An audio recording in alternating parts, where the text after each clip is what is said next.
I'm Bonnie.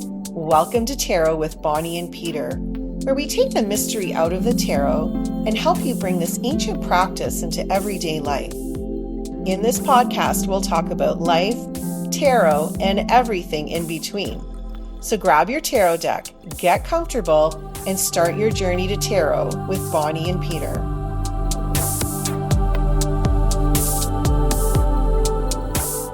Welcome to Tarot with Bonnie and Peter. I'm Bonnie, and today we're going to, do a little part 2 of a Halloween episode, although we're not dressed for Halloween today.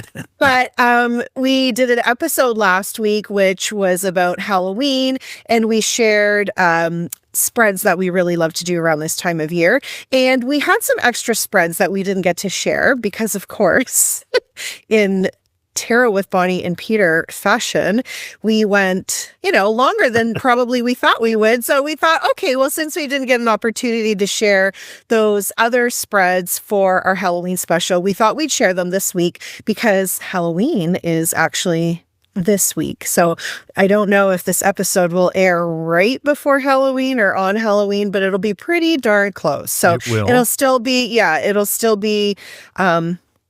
relevant whether it's actually Halloween or not, and it fits the season. So, hey, Peter, how are you? Hey, pretty good, Bonnie. How are you?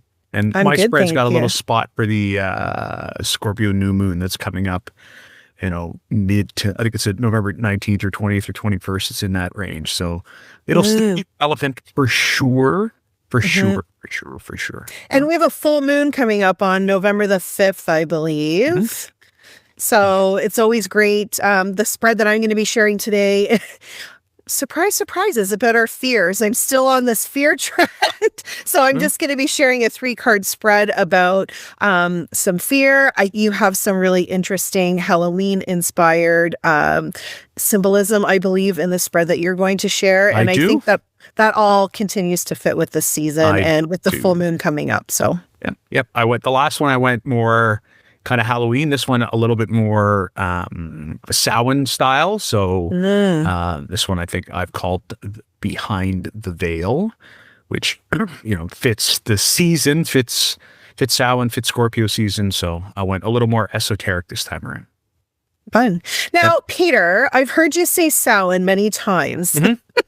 On this podcast. Do you want to maybe give our listeners a little background as to what that is in case they're not familiar with that term? Sure. If you're hearing Samhain, when you see it spelled Samhain. So Samhain would be Celtic/pagan festival of ancestors. It's usually October 31st. It is one of the 8 points of the wheel of the year.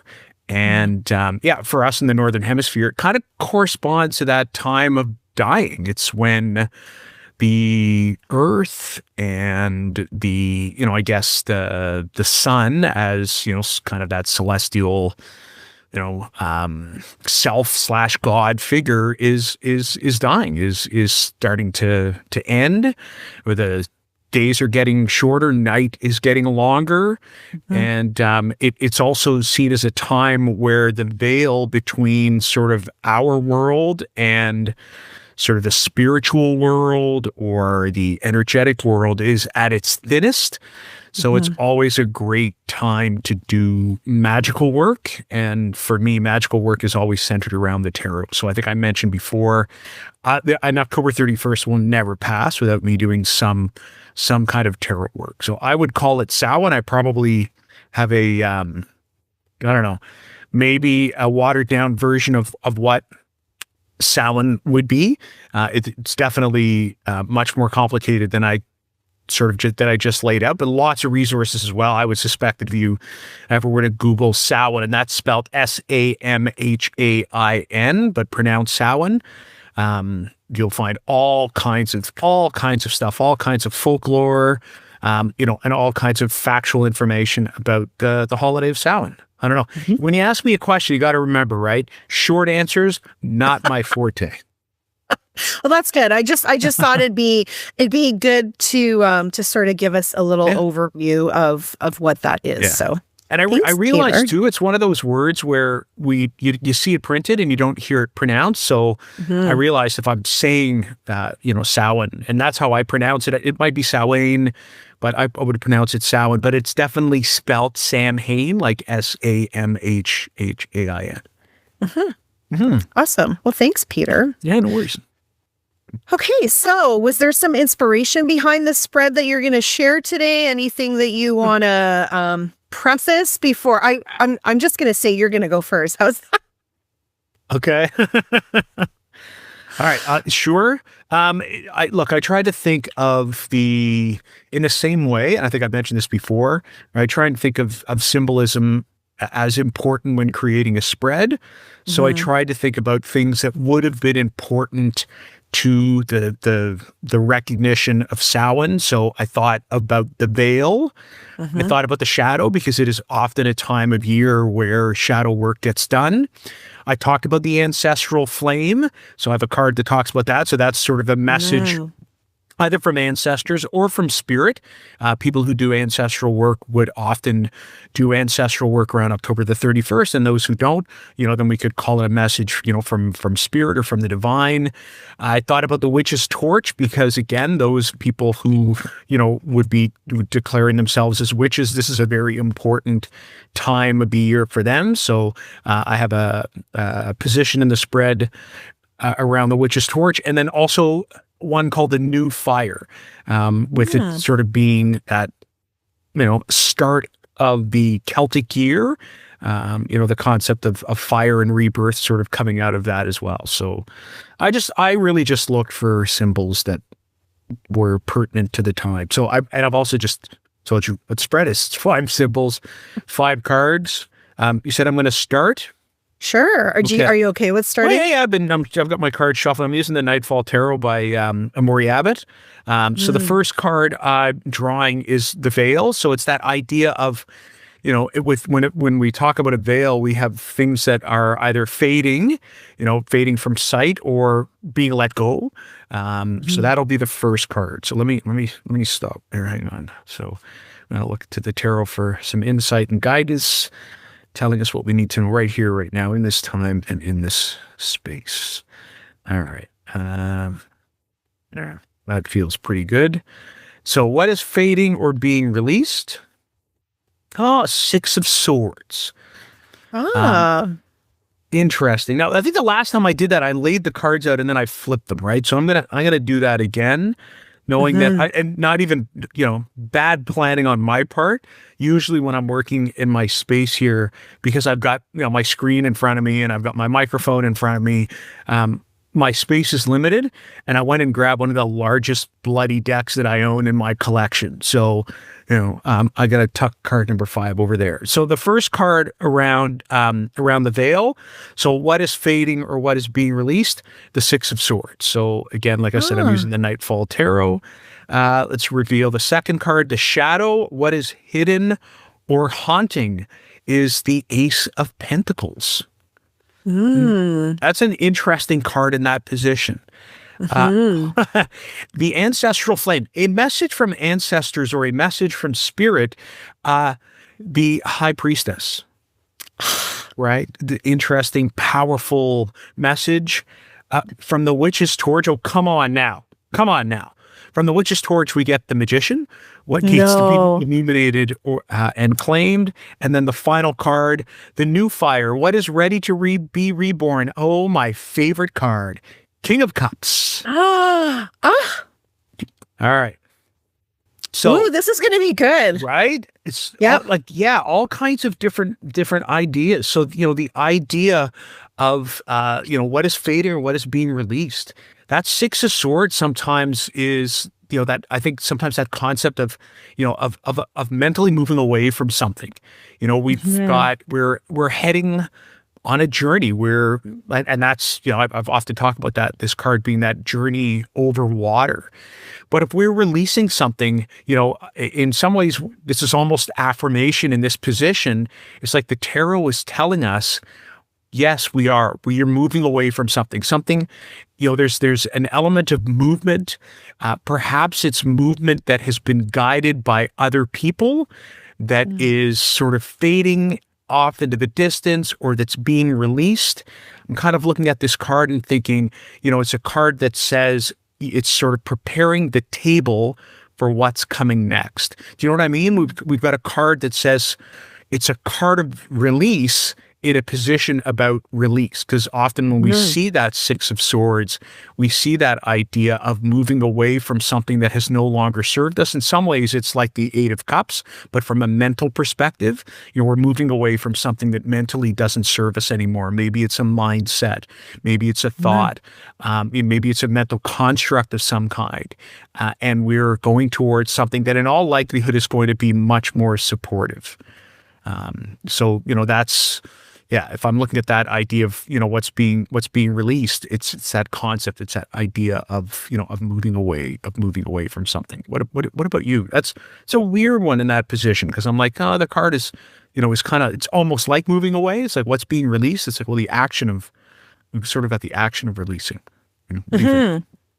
Yeah, I love everything that you just said. I completely agree. One thing that came to me as soon as you turned that card over, and I think, so I know the Rider-Waite-Smith version of that card. Somebody else is that's steering the boat, steering, I guess, right? In this one as well, in the Nightfall as well, for those of you who can see. So somebody else is actually correct. Yeah, it's under somebody else's power.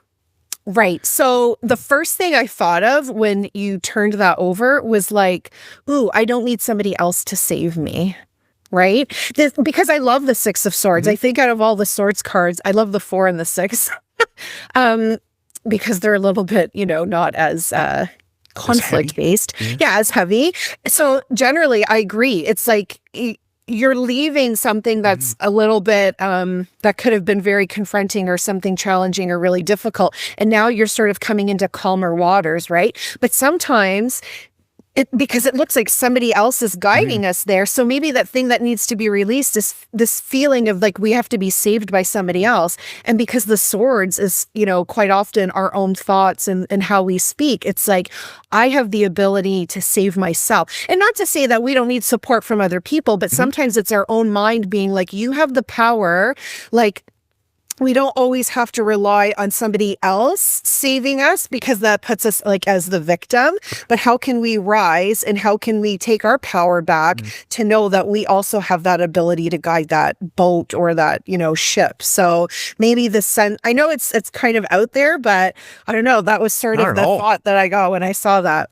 No, not at all. And to kind of go back to that position of release, maybe it is releasing the idea that I need to be saved, and then embracing the idea that, as you said, embracing the idea and claiming your own power to be the guide of your own ship. So if you have this boat that's being guided by somebody else, then you may be taking over by driving the ship yourself. So you're releasing the driver, you're releasing the person who's kind of leading the ship, and you're taking control and leading yourself to calmer waters.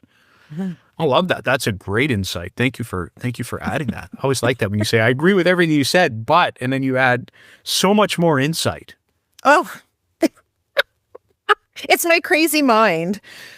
It's all right. It's a helpful crazy mind. All right. The next card was the Shadow. What is hidden or haunting? So, I think what is hidden, is that Ace of Pentacles card. And this card too is kind of interesting, because there's that concept of the offering, but if you look down at the bottom, it also has the cabin and the home. So, which is one of the realms of Pentacles, is that idea of safety, and security. So if we're looking at this position from a hidden perspective, it might be that we're struggling to find the security of home, or we're missing an offer of security that's coming, that's coming for us, or we're missing an offer from the realm of Pentacles. Although with this deck, I'm, seeing that cabin, I'm thinking, or it might be, now that I'm thinking I see the cabin, it might be, an offer of solitude as well. That idea of just being alone in our everyday life. The Pentacles is about our routine and about our everyday life. That idea of hidden or haunting, the idea of needing some time alone to be able to ground ourselves, might be something that's hidden. It might be an offer that's facilitating that we might be missing somehow. So that's where I could see the Ace of Pentacles in that position. Maybe a little bit of a different interpretation, but I'm trying to combine the position, the image of the card, and then the interpretation of the Ace of Pentacles.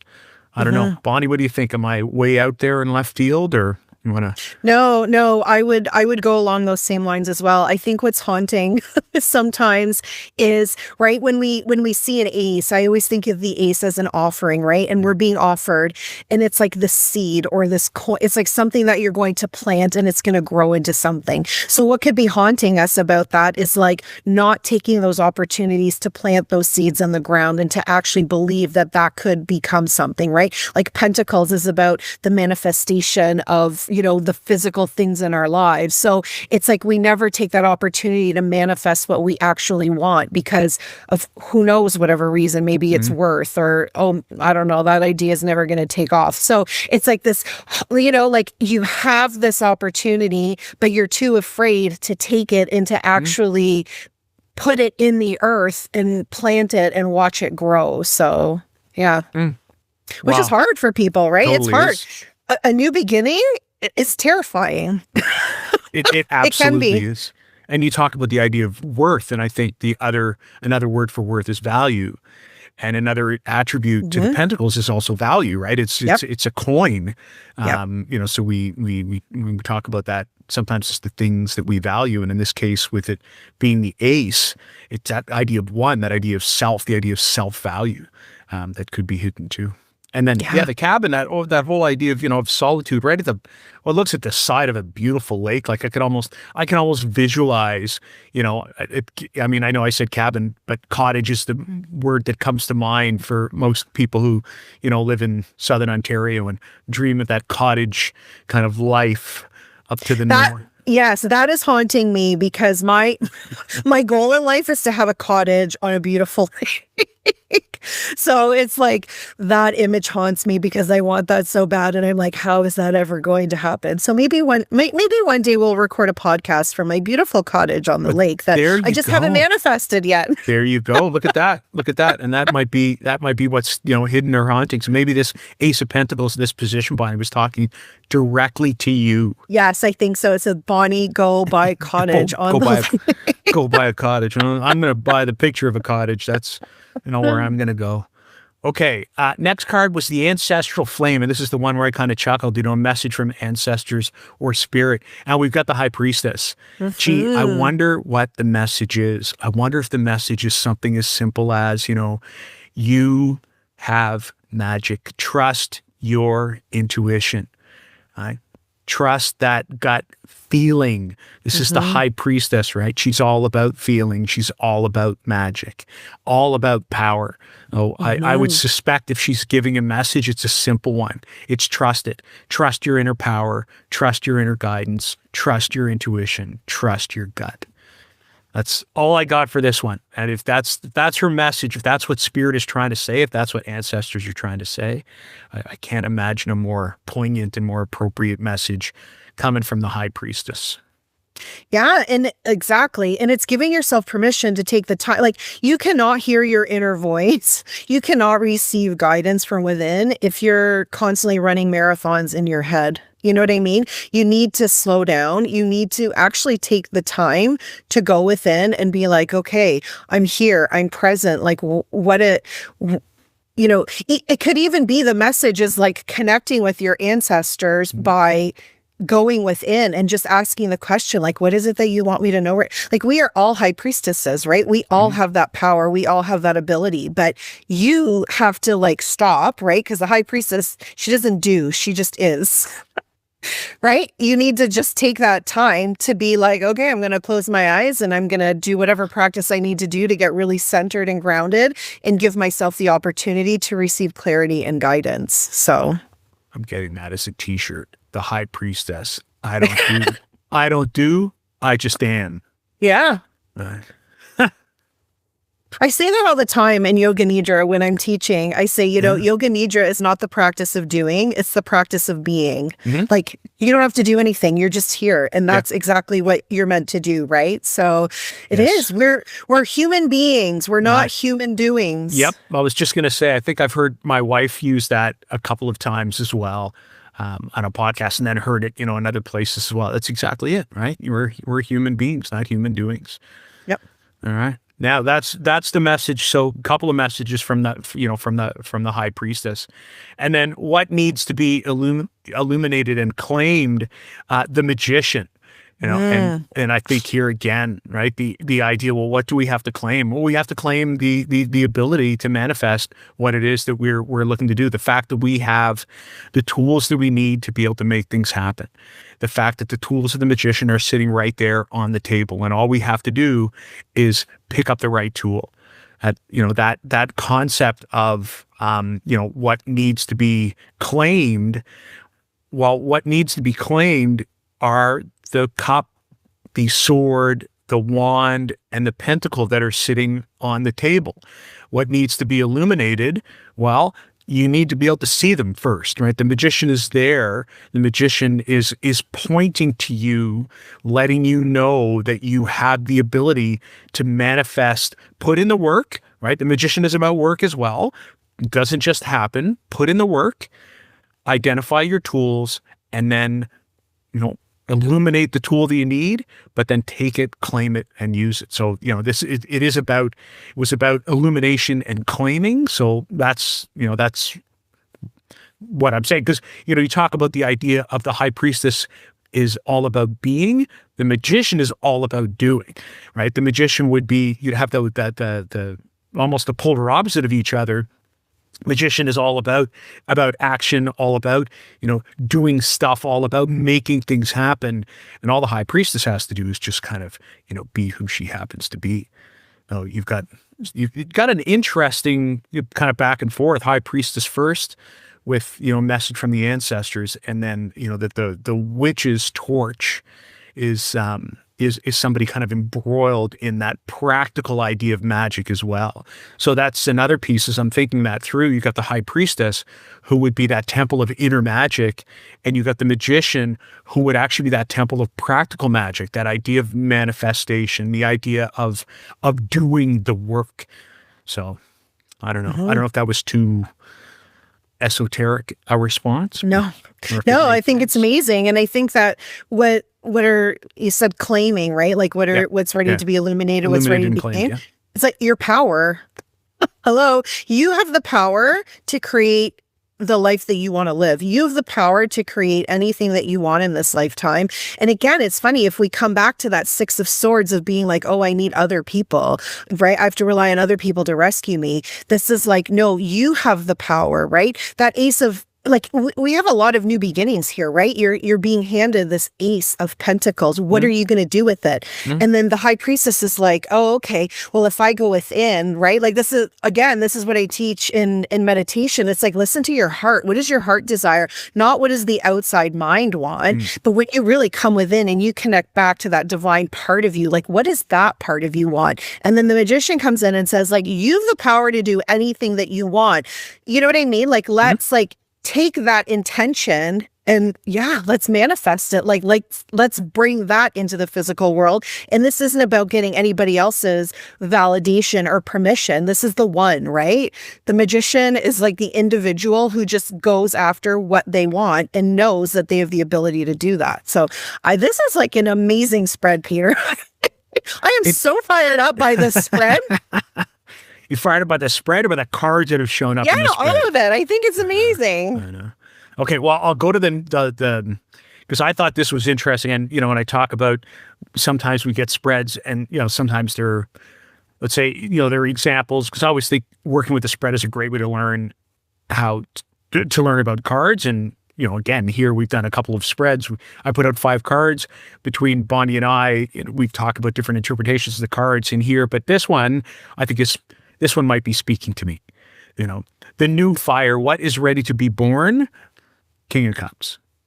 And, I always think, and I've mentioned this many times, that, that aspiration of who, if I was going to embody a tarot card, usually the one that comes to mind is the King of Cups. I like that idea of heart-based leadership. I like the idea of, of being out there, of that outwardly, let's say even the visionary of the king. I'm probably more extrovert than introvert, so I might sit inside that king space a little more. But that idea of coming from that space of compassion and that idea of empathy and that idea of being vulnerable but also being comfortable in emotion, I almost for me, almost that aspiration of the King of Cups. So when I look at that idea of what is ready to be reborn, what are we kind of clearing away some of the gunk to be able to say, okay, this is sort of what is being aspired to, it's being reborn. That's what I think the King of Cups is saying. It's saying, when you take your power, when you, stop playing that victim, when you know that you're the person who's going to, drive your own ship, when you recognize that you're going to, you've got the magic both within and without with the high priestess and the, and the magician, then then be ready to be reborn, almost say as the King of Cups. I wanted to point out, because I made a little note to myself on this one, because I talk about this being about the new fire. This card, if you do the spread, put this card aside and give it a revisit in that we've got a new moon in Scorpio coming up. Scorpio is such a great time to go deep and reflective with a moon. But that idea of new flame and new start, that's the kind of the perfect card to almost expand upon at that time. So that's what I'm going to do. A little bit of King of Cups work, maybe journaling around questions that have to do with the King of Cups, maybe having the King of Cups out as a little bit of a talisman in, the days or even the week, between the new moon in Scorpio and then the upcoming full moon in, oh my goodness, Gemini probably. Because it was in Aries, Taurus, Gemini. Be Gemini. Right. Oh, is it? It will be. It'll be no, the full moon that you talk about, the one that's coming up is in Taurus, the one that on November the 5th. It's in Taurus, yes. Oh, okay, sorry, but the one after. The one that's after, Gotcha. the one that's coming, correct. The one that's going to be coming at the full moon in Scorpio around November the 20th, and then about 14 days later, so probably around the 2nd or 3rd of December, will be full moon in Gemini. So in that time in between, for me, having that King of Cups card out as a talisman, sort of as a reminder, if you do the spread, whatever card you get in there, again, good opportunity to do a little bit of work around that card, especially with the question as it being, something, an aspect of yourself or a lesson learned, or if it's a major arcana, a large lesson learned, focus on that in that particular time frame. Sorry, that was a big aside, but yeah, for me, that message of the King of Cups is definitely one I'm going to revisit. But if we're talking about the idea of reborn, it would be that reemergence, maybe that one step closer to that ideal of the King of Cups, which I always hold in such esteem. No. What do you think? Yeah. What do you think, Bonnie? The ideal, the new fire. What is ready to be born? The new fire. What is ready to be born? Again, I love everything that you talked about. I don't really have much to add. The one little piece, maybe like really, and again, this comes back to the High Priest. It's funny how these cards are really linking back to each other, but that idea of intuition, right? Like the cups is about intuition. So really honing in on that, like, you're a lot more intuitive than you think you are. It's like sparking that fire and getting still, like coming into that High Priestess energy, but also owning your intuitive powers, right? And then this card came up, I think, last week for us as well, right? Because we were talking about the King of Cups and that idea of like the love of relationships, right? So, using your intuition, if we're talking about fire, like those relationships that really, light you up, that you really have an affinity for, like really creating, I don't want to say creating space around that, but like bringing that together somehow. So. No. Well, and that was a great reminder that kings are about fire, and the King of Cups is about, fire and what lights you up, but in the realm of water, in the realm of of emotions. And, you know, you remembered, you said intuition, and that's great because the King of Cups would be an expert in intuition. Like that's, you know, they're in their wheelhouse. They're running the ship. They're the leader in all those areas. So, oh, that's great. Thank you so much. Anything else to add? Because you add so much insight to each of the cards that are there. No, I think that was a great spread. Well, I think the cards that came up were amazing. They're speaking to me. I'm like, oh my gosh, there's so much there. I have to go buy a cottage now. I need to like take some time. Yes. Well, I will manifest the money to buy. There is a cottage. There's a sort of a river system, like a lake that we go up to in the summer. We spend a lot of time there. There is a cottage. Well, there are many cottages on this lake that I absolutely love, but I have my favorite. And every time I look at it, I'm like, one day I'm going to own you. One day you'll be my cottage. So I don't know if that will ever happen, but a cottage has to be in my future. It just has to be. There you go. Okay. Well, then you had it. It was in the Ace of Pentacles of the Nightfall Tarot. So if you ever want to go back and revisit the episodes, what are we, episode 63, 64, 63? There you go. I don't know. What is it? I just took the show notes. 64. I think it's 64, right? Episode 64. Woo! So, here you go. Okay. You got a spread for us as well, right? I do, yeah. So we'll put these spreads, by the way, in the show notes. So for me, I'd love to hear, like, if you try this 5-card spread called, you know, behind the veil. I was going to say beyond the veil, not be behind the veil. We'd love to hear. We would love to hear how it comes out. Right. Hello, behind the veil, right? Is that what you just said? Yeah. What is the High Priestess? There's.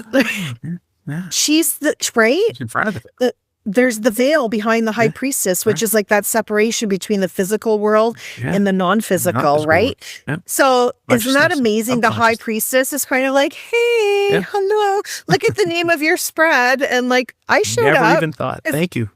Yeah. Right. Yeah. I love that. Yeah. See, the tarot has a great sense of humor. Totally does. It totally does.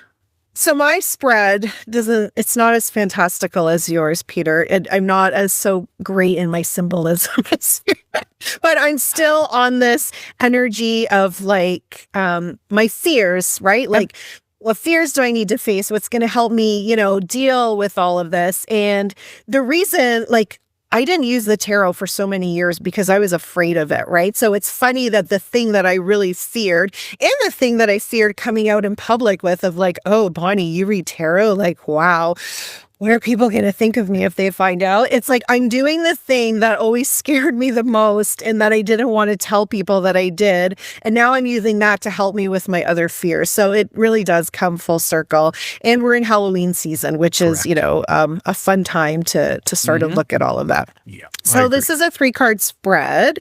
They don't have any fancy names. So if you were to do the spread, I would recommend doing it like a pyramid. So card 1 on top, then card 2 and 3 underneath. You're so good. The physical layout of the cards is so important, right? I didn't even touch that on my. I laid them on a little straight little line. It's okay, but it's okay. I normally do line, right? I'm like, this would be fun to do it on top. Not this time. All right, we've got a pyramid. We've got a pyramid, right? And I'm using the Darkwood Tarot by Sasha Graham. I've actually been using this for myself in the past couple of weeks. And the readings I'm getting are really phenomenal. So much insights. And I love the book. So I do my own reading first, and then I go to the book just to get all those extra nuggets. It's full of so much information. Okay. Darkwood Tarot. So the first card, what fear is ready to be seen? I'm going to pull all the cards and then I'll explain them. Okay. Sorry, I'm losing my cards here. Okay, what fear is ready to be seen? King of Cups. Oh, wow, look at that. Isn't that funny? That okay. Is, right? Interesting. King of Cups. We just had that in the what is ready to be reborn. Now. And what fear is ready to be seen. Wow. Okay. So we're gonna get into this. We're going to get into it for sure.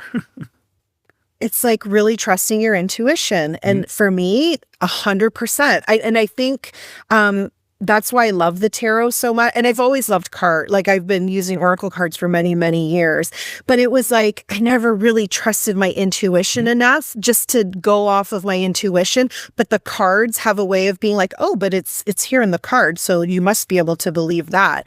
So I think for me, if I were speaking about myself, but for anybody else that might have this as a fear coming up, it's like, really knowing that you have the capacity, like we all do, we're all intuitive, right? It's like learning how to play the piano. If you want to get really good at playing the piano, you have to practice playing the piano. If you want to get really good at listening to your intuition, you need to take time to do that, right?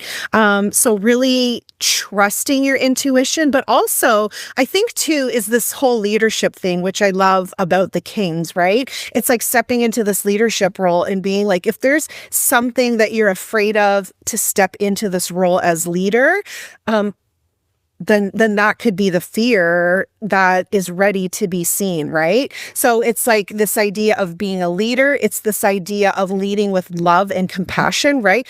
I was just on a call before this, and what we were talking about is like, everything is love. Like absolutely everything is love. And that we have love, and anything that's not love feels really bad.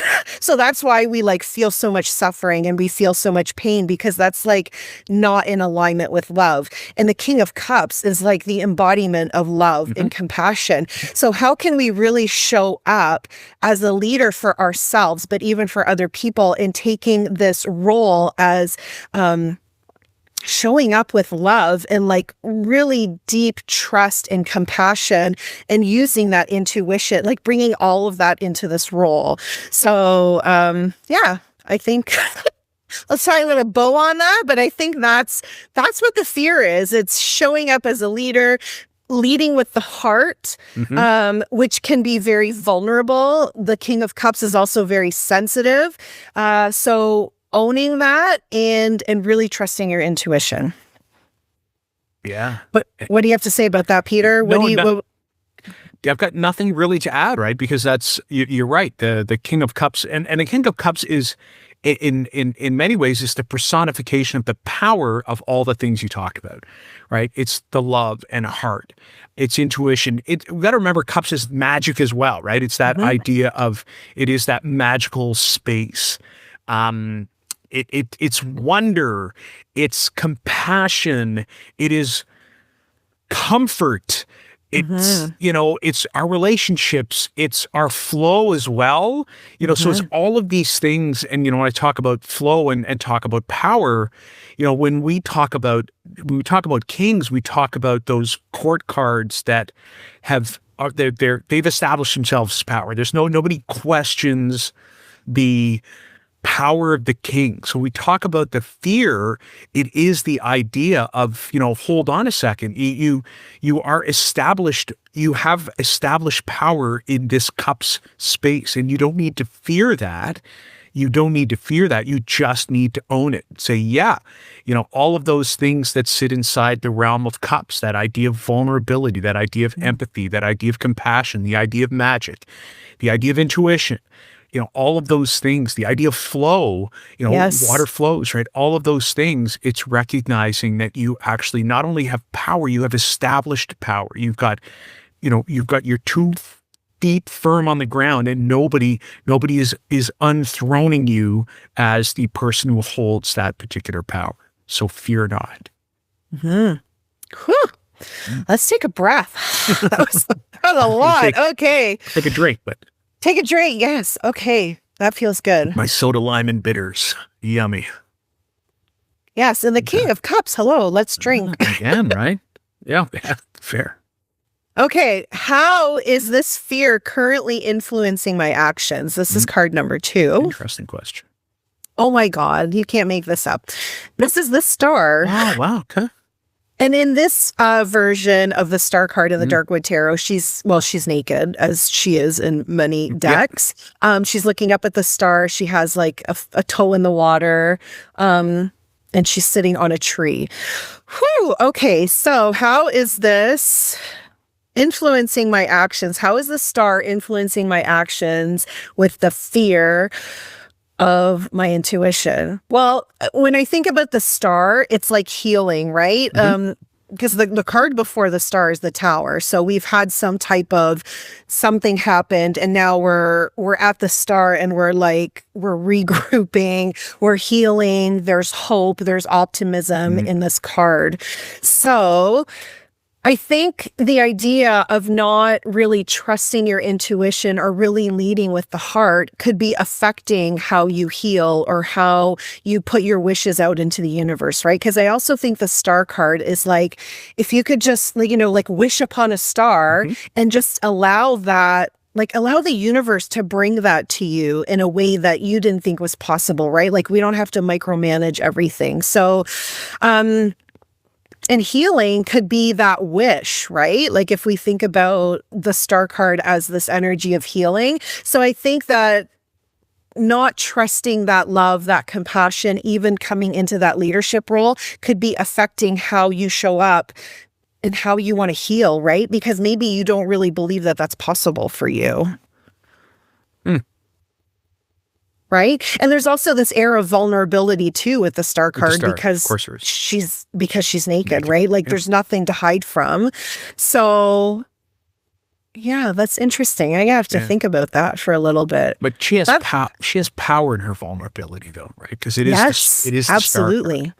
And we have to remember that she has, as you said, she has emerged as the first sign of hope after the troubles of the Tower. So in a lot of ways, we mentioned this word before. The star card is also a card of renewal. It's the first card of the first light.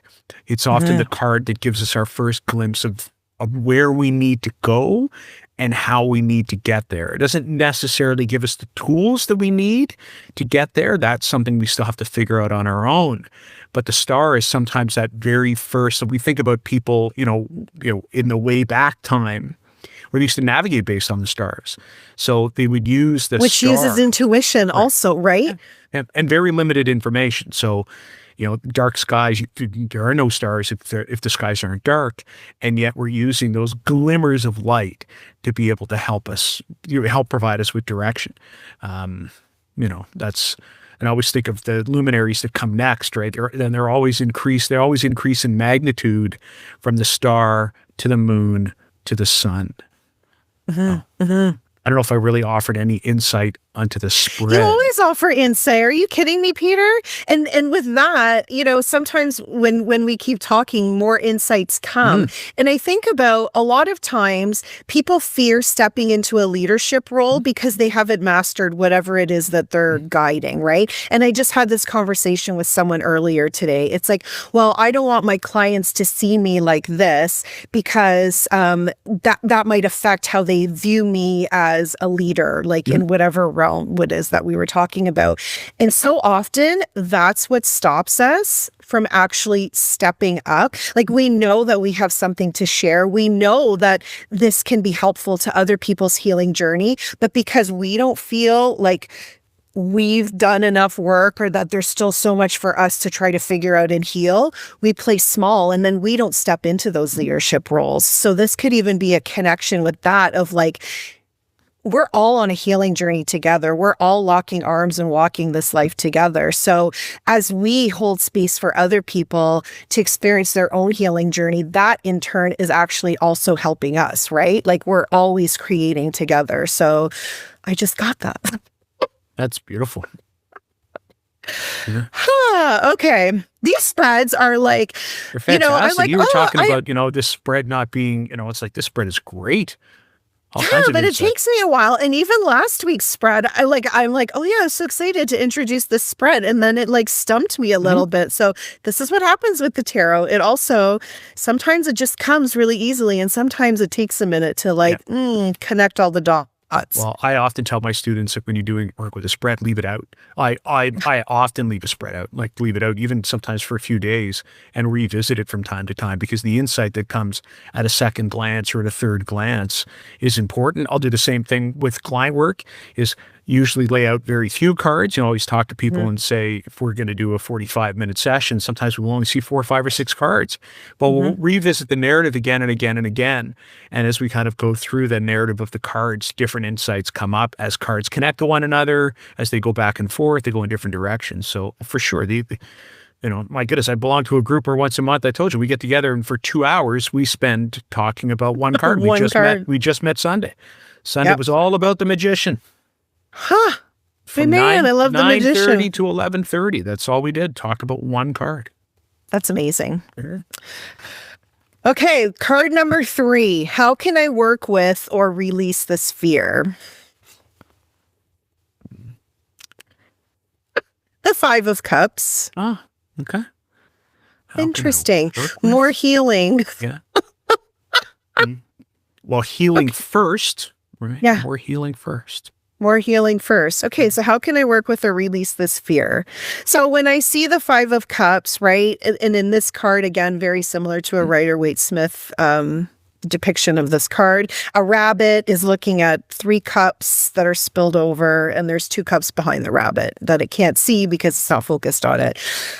So again, I think that this card for me is like, there's 2 different energies of this card. The one is you need to heal, right? Like that is imperative. If we just shove things away and we don't revisit them, they're going to come up and like could be years down the road, or it's just going to every day something is going to trigger us until we actually heal whatever it is that we have to heal. So if that's where you are, then it's really important to take the time to be able to do that and to get the resources to help you heal whatever it is that you're dealing with, whether that's grief or just a really difficult time. But if we're just so focused on where we are in the grief, like, you know, we've done the work and, you know, we're doing the things, but we don't see a way out of that, like this is going to be my life forever, then we can never turn around and see what's available to us, right? And there's 2 cups sitting behind, you know, this rabbit or the people standing in the card, if there was people in the card. They can't see that because they're just focused on this mountain of sadness or sorrow that's in front of them. So number 1, do the work to help you heal that. But you also have to realize that there is like, this doesn't have to be like this forever. Like we all go through stages of pain, and sadness. That's life, right? Like that's humanity. We came to experience duality, and if we don't allow ourselves the time to do that, it's just gonna imprison us in this energy. So once we take the time to do that, then we can continue on our journey and sort of see what is behind us, what's in those 2 cups that are sitting behind us. So I really think that for me, this is really speaking about healing. And I think sometimes when we're on this healing journey, when we're on this, I mean, quite often we go on the spiritual journey because we need some type of healing in some way. And sometimes we think like, oh my God, I'm just going to be on this journey forever and it's never going to leave, right? And then I think that prevents us from actually moving forward or from stepping into what it is that we want to do. So know that it's okay to heal. It's okay to get support from other people, but it's okay to continue to move forward as we do that, knowing that you always have support around you and knowing that, you always have love to fall back on, right? It's like with that King of Cups in that fear position, it's like maybe we fear that, you know, we're unlovable, but like that's what needs to be healed, because when we know that we come from this place of love and that's our true nature, love heals everything. So there you go. Okay. What would you say, Peter? Do you think I'm like totally off my rocker? You're like, yeah, Bonnie, you do need I love the interpretation of the 5 of Cups that you gave. What was the question that you had in that position for that spread again? Just to remind How myself. can I work with or release this fear? Yeah. So how can I work with or release this fear? And you had kind of said, you know, the idea of sort of sitting in that space of grief. And I always think, you know, the 5 of Cups, regardless of what you want to call it, you know, depression, desperation, grief, just like the Five of Pentacles represents kind of a low point, perhaps from a gratitude or material perspective, the Five of Cups is a low point emotionally, right? It's a low point in the world of cups. And the healing comes from recognizing that. And we have to sit in that space for a little bit. I loved when you said that there's kind of two components to the Five of Cups, and there are. The first is, okay, this is actually a crappy place to be. And I've lost some stuff. I've lost whatever it happens to be. And my response is an emotional one.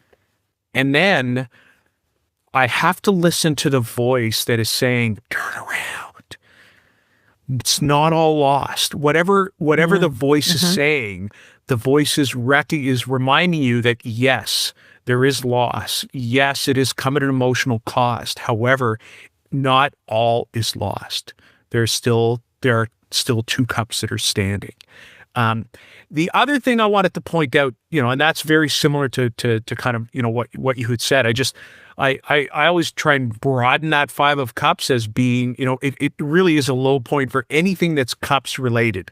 If you connect to this as a card, if you think it's speaking to your intuition, then you're feeling like your intuition is as low as it has been. It's not connecting for you. You're in that Five of Cups moment.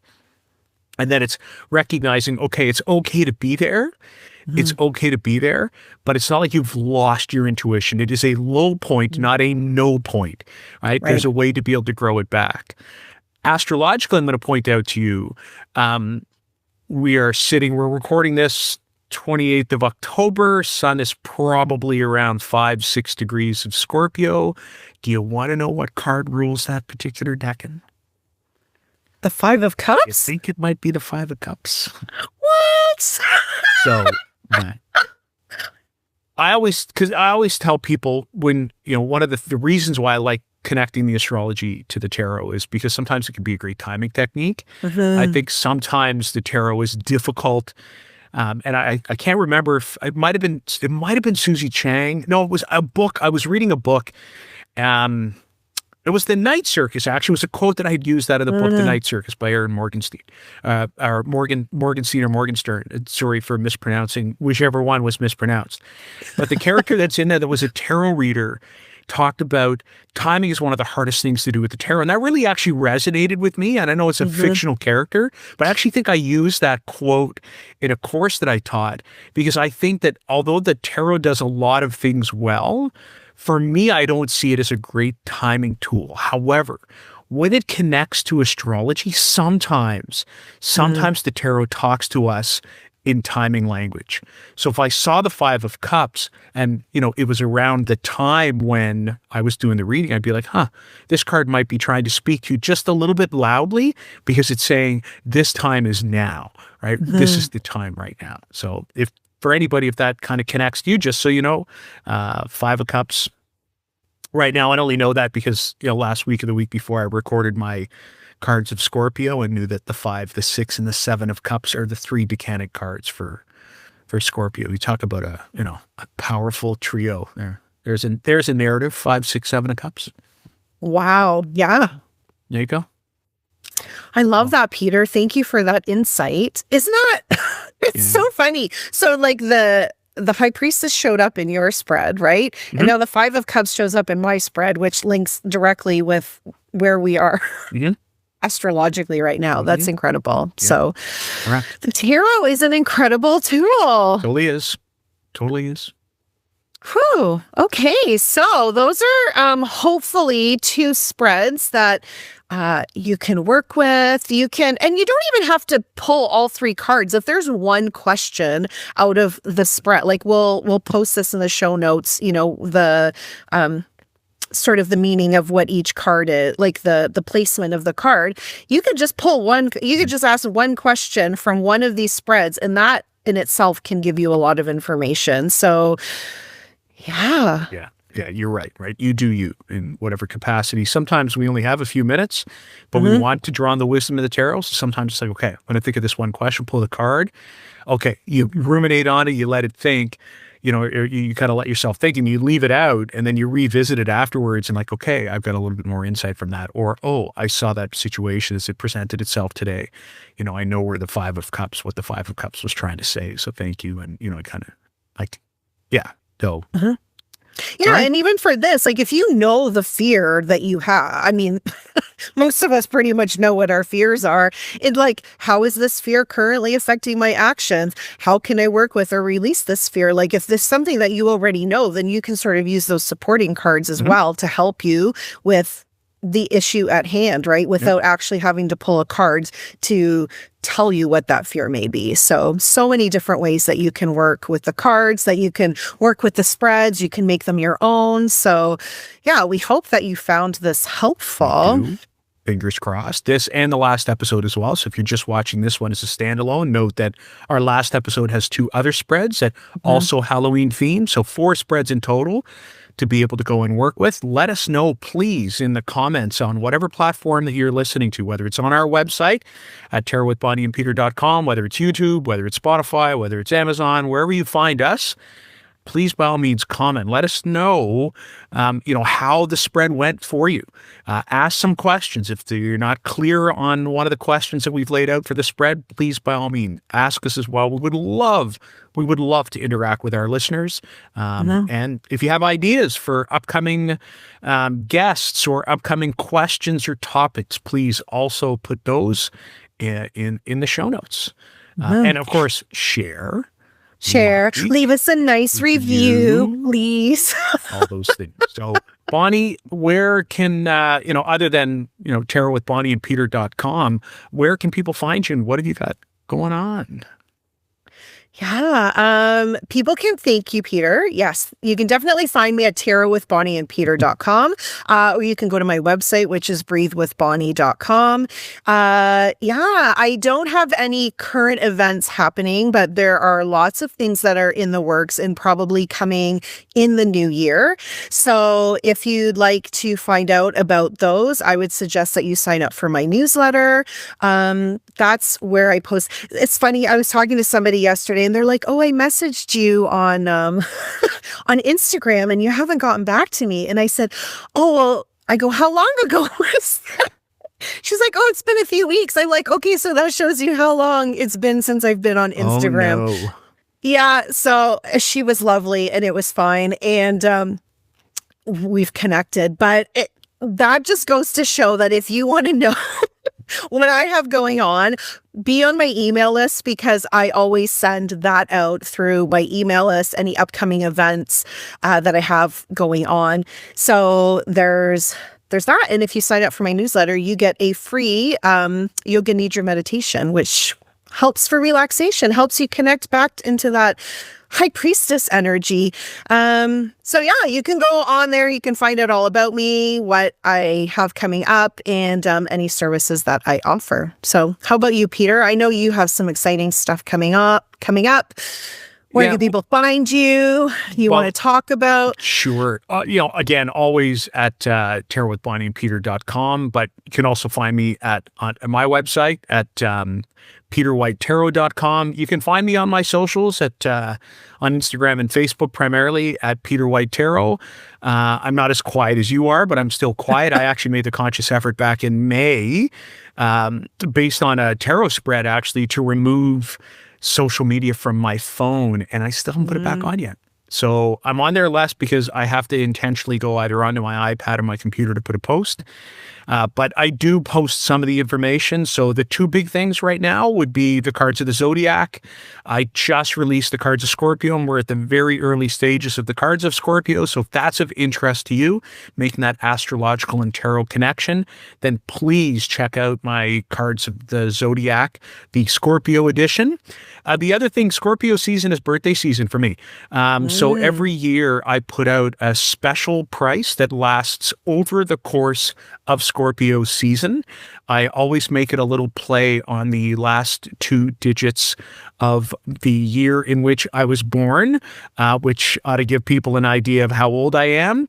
So I, right now, until the sun dips its toe, from now until the time the sun dips its toe into Sagittarius, a 45-minute reading is only $66. So that's that's probably about 20, maybe even 25% off the regular rate. So if you do the math, then you can figure out exactly how old I am, and keep in mind that next year there'll probably be even bigger specials, since, being born in 66 means that there's a big birthday coming up. So those are the two things. If that's, getting a reading and working directly with me is of interest, then go and check that out. I post about that from time to time on social media. So if you sign up for my newsletter, just a little bit of a hint, I'll be doing some work with one of these two spreads, kind of laying that out, and then also sending you the link to that 66 45-minute reading link. So that's what I've got. That's what I've got going on. Amazing, Peter. Yeah, I think so. So, and I hope people think so too. I hope people think that these two spreads that we worked on today were amazing. And we also think that those of you who take the time to hang out with Bonnie and I as we chat tarot are amazing. And on that note, we will say we will see you next time here on Tarot with Bonnie and Peter. Bye for now. Happy Halloween. Happy Halloween, exactly. Bye. Bye.